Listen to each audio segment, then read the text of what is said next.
अब बताइए जरा, आप ही बताइए फराज किदवई, 7 चरणों में चुनाव अगर है उत्तर प्रदेश में, क्या दिक्कत है उसमें?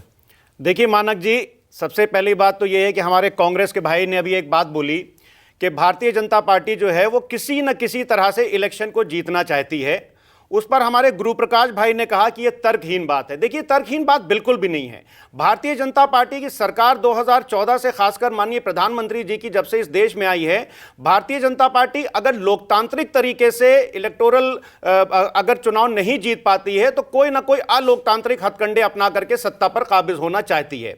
आप देखिए अभी चंडीगढ़ में क्या हुआ। चंडीगढ़ में पे कहां जा रहे हैं? क्यों नहीं जा रहे? देखिए वहां पर लोकतंत्र को बंधक बनाया गया था। मैं उस पर आ रहा हूं और इन तारीखों पर मैं इसलिए आ रहा हूं कि देखिए क्या है कि 7-7 चरण 8-8 चरण में मानक जी जब चुनाव हो रहे हैं तो किसी ना किसी तरह से इलेक्शन को इन्फ्लुएंस करने की कोशिश की जाएगी। आप देखिए कि जब अभी 2022 में चुनाव हुए थे उत्तर प्रदेश में, पोस्टल बैलेट से हमको 50% से ज्यादा वोट मिले थे, लेकिन ईवीएम से हम चुनाव हार जाते हैं। ऐसा क्यों होता है? आप पहले तो बहाने बनाने लगे। नहीं, बहाने अभी चुनाव शुरू नहीं हुआ। देखिए इलेक्टोरल प्रोसेस पर सवाल उठाना फराज किदवई आप भी जानते हैं, चुनाव अभी शुरू हुआ नहीं, सारे के सारे जो चेक्स और बैलेंसेस हैं अभी इलेक्शन कमीशन की प्रेस कॉन्फ्रेंस में बताए गए। कोई दिक्कत है तो जाइए लेके सुप्रीम कोर्ट जाइए और रुकवा दीजिए चुनाव। मानक जी प्रोएक्टिव होना तो कोई बुरी बात है नहीं।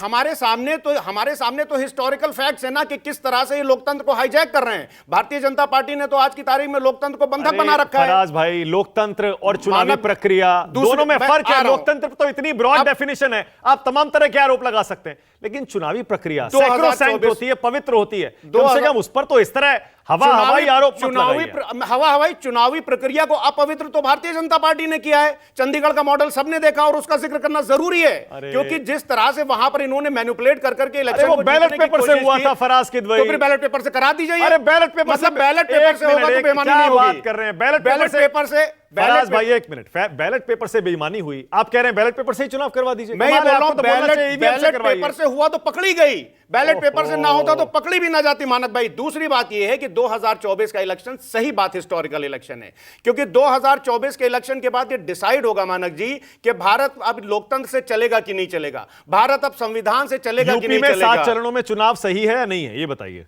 देखिए भारतीय जनता पार्टी 7 चुनाव में अपना एजेंडे को फुलफिल कर, मैं बोल रहा हूं 7 चरणों की क्या जरूरत है? क्यों 7-7 चरणों में चुनाव हो रहे हैं? क्या दिक्कत क्या है?